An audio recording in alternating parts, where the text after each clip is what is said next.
తిరుపతి తొక్కిసలాట ఘటనపై సీరియస్ గా ఉన్న పవన్ కళ్యాణ్ నేనే క్షమాపణ చెప్పా మీకెందుకంత నామోషి అంటూ టీటీడీ అధికారులపై ఫైర్ అయ్యారు. అంతటితో ఆగలేదు. 6 నెలల హనీమూన్ పీరియడ్ అయిపోయింది.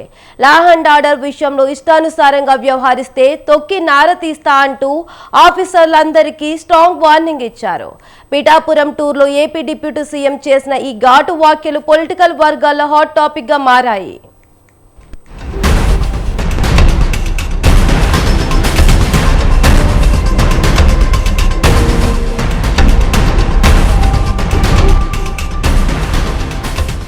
తిరుపతి తొక్కిసలాట ఘటన ఏపీని కుదిపేస్తుంది. వైకుంఠ ఏకాదశి సందర్భంగా జరిగిన తీవ్ర విషాదం అధికార ప్రతిపక్ష పార్టీల మధ్య మంటను రాజేసింది.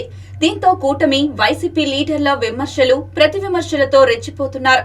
మరోవైపు ఈ ఘటనపై సీరియస్ గా ఉన్న ఏపీ డిప్యూటీ సీఎం పిఠాపురం వేదికగా వార్నింగ్ ఇచ్చారు. బాధితులను చూస్తే కన్నీళ్లు వచ్చాయని ఆవేదన వ్యక్తం చేసిన ఆయన నేనే క్షమాపణ చెప్పా, జరిగిన తప్పుపై క్షమాపణ అడగడానికి మీకంతా నామోషి ఏంటని టీటీడీ అధికారులపై ఫైర్ అయ్యారు. అంతేకాదు ప్రెస్ మీట్ పెట్టి క్షమాపణ చెప్పాల్సిందేనని ఆదేశించారు.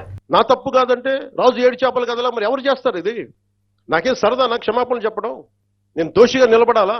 వాళ్ళు ఎంత గొప్ప వాళ్ళంటే చనిపోయిన 6 మంది వారి కుటుంబ సభ్యులు దేవుడు పట్టుకెళ్ళిపోయాడు అంటున్నారు. 36 మంది గాయపడితే ప్రతి ఒక్కరిని పేరు పేరున పరామర్శిస్తే అందరూ కూడా నలిగిపోయి 100 మంది మీద పడిపోయారు. ఎంత ఉంటది ఒక ఆడపడుచు మీద పడిపోతే, పెద్ద ఆవిడ మీద పడిపోతే? తమిళనాడు నుంచి వచ్చారు. ఎలా ఉందమ్మా మీకంటే కడవలు పాత్రికంగా అయ్యా, కడవలు వెళ్ళి దేవుడు బయటికి తీసుకొచ్చాడు మమ్మల్ని అంటా ఉన్నాం. ఎంత పెద్ద మనసుతోటి సరిగ్గా చూసుకోలేదయ్యా మమ్మల్ని. కానీ ఏం చేస్తాం, మా కర్మ ఇలా కాలిందని. అది దేశం తాలూకు దౌర్భాగ్యం. ప్రజలు ఇంత బాధ్యత ఇప్పుడు కష్టం వచ్చినప్పుడు ఎంత అద్భుతంగా చెప్పారంటే నాకు కన్నీళ్ళు వచ్చినాయి. నాకు నిన్న కరిగిపోయాను నేను. వీళ్ళ క్షమాపణలు చెప్పదు ఇంకెవరికి క్షమాపణలు చెప్తాం? ఏఈఓ కానీ, ఏఈఓ వెంకయ్య చౌదరి గారు కానీ, ఈఓ శ్యామలరావు గారు కానీ, చైర్మన్ బిఆర్ నాయుడు గారు కానీ, టీటీడీ బోర్డు సభ్యులు, పాలక మండలి సభ్యులందరూ కానీ మీరందరూ వచ్చి ఒక్కొక్క వ్యక్తి గురించి కథ వింటప్పుడు మీకు బాధ అర్థమవుతుంది. క్షమాపణలు చెప్పండి. మీరు క్షమాపణలు చెప్పి తీరాలి, వేరే దారి లేదు మీకు. మీరు క్షమాపణలు చెప్పడం వల్ల పోయిన ప్రాణాలు తిరిగి రావు. కానీ కనీసం ప్రజలు మిమ్మల్ని చూస్తూ ఉన్నారు. అది మటుకు జ్ఞాపకం పెట్టుకొని అందరూ తగ్గి క్షమాపణలు చెప్పండి. చాలా అవసరం అది. ఎందుకంటే ఈరోజు రాష్ట్రం మొత్తం, దేశం మొత్తం మీరు చేసిన తప్పుకి సంబరాలు జరుపుకోవడానికి ఆలోచిస్తూ ఉన్నారు. ఇక ఈ సందర్భంగా మహిళలపై అఘాయిత్యాలు జరిగితే ఉపేక్షించేది లేదని కూడా హెచ్చరించారు పవన్ కళ్యాణ్. తప్పు చేసే వారిని కూటమి వెనకేసుకు రాదన్న ఆయన పిఠాపురంలో ఎక్కడా ఈవ్ టీజింగ్ మాట వినిపించకూడదని స్ట్రాంగ్ వార్నింగ్ ఇచ్చారు. ఈవ్ టీజింగ్ అనేది నాకు చాలా చిరాకు. నిస్సహాయ స్థితిలో ఉన్న ఆడపిల్లల్ని వేధించడం అనేది మగతనం కాదు. అది మీరు మగతనం కావాలంటే జిమ్నాస్టిక్స్కి వెళ్ళండి. మీరు మగతనం ప్రూవ్ చేయాలంటే దేశం కోసం ఒళ్ళుంచి ఆర్మీలో జాయిన్ అవ్వండి. ఆడపిల్లల్ని ఏడిపించి అది మగతనం అంటే తొక్కి నారతీస్తాం, పిచ్చ పిచ్చ వేషాలు వేస్తాం. కూడా నేను చాలా బలంగా చెప్తా ఉన్నాను, ఇంకొకసారి నాకు ఈవ్ టీజింగ్ అనేది నాకు కనిపించకూడదు పిఠాపురంలో. This is my directive. ఎందుకంటే నా నియోజకవర్గాన్ని నేను సవ్యంగా చేసుకోలేనప్పుడు, నా నియోజకవర్గాన్ని నేను సరిగ్గా కాపాడుకోలేను, నా డిప్యూటీ ముఖ్యమంత్రి పదవి దేనికి, అధికారులు ఉండడం దేనికి? తన నియోజకవర్గాలే సరిగా లేకపోతే అధికారం ఉండి దేనికని వ్యాఖ్యానించారు. అంతేకాదు తప్పులు చేసి కులాల వెనుక దాక్కున్నా బయటకు తీసుకొస్తామని గుర్తు పెట్టుకోండి అంటూ హెచ్చరించారు.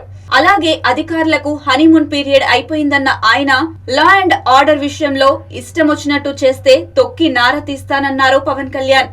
ఒక్క అధికారి సక్రమంగా పనిచేయకపోవడం వల్ల 6 ప్రాణాలు కోల్పోవడం, మరికొందరు క్షతగాత్రులు కావడంతో జిల్లా పోలీస్ యంత్రాంగం మొత్తం ఫలితం అనుభవించాల్సి వస్తుందన్నారు పవన్ కళ్యాణ్. నేను చూడండి, తిరుపతిలో ప్రతి ఒక్క వ్యక్తి గనక వాడి బాధ్యత నిర్వర్తించుంటే సరిగ్గా ఇంతమంది మంత్రులు వెళ్లాల్సిన పరిస్థితి ఉండేది కాదు, ముఖ్యమంత్రి రావాల్సిన పరిస్థితి ఉండేది కాదు, నేను వెళ్లాల్సిన పరిస్థితి ఉండేది కాదు, ఎంటైర్ క్యాబినెట్ ఉండాల్సిన పరిస్థితి ఉండేది కాదు.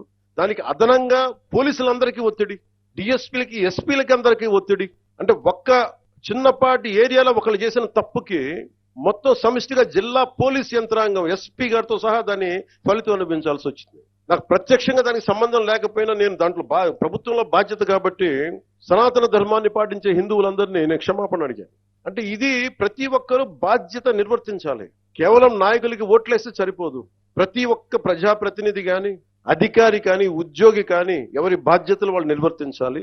లేకపోతే మటుకు ఇలాంటి దుర్ఘటనలే వస్తాయి, అభివృద్ధి ముందుకెళ్తుంది. అలాగే గత ప్రభుత్వంలో అలవాటు అయిపోయి కొంతమంది, ప్రత్యేకించి కొంతమంది అధికారులకి పనిచేయడం మానేశారు, నిర్లక్ష్యంగా ఉండటం ఉన్నారు.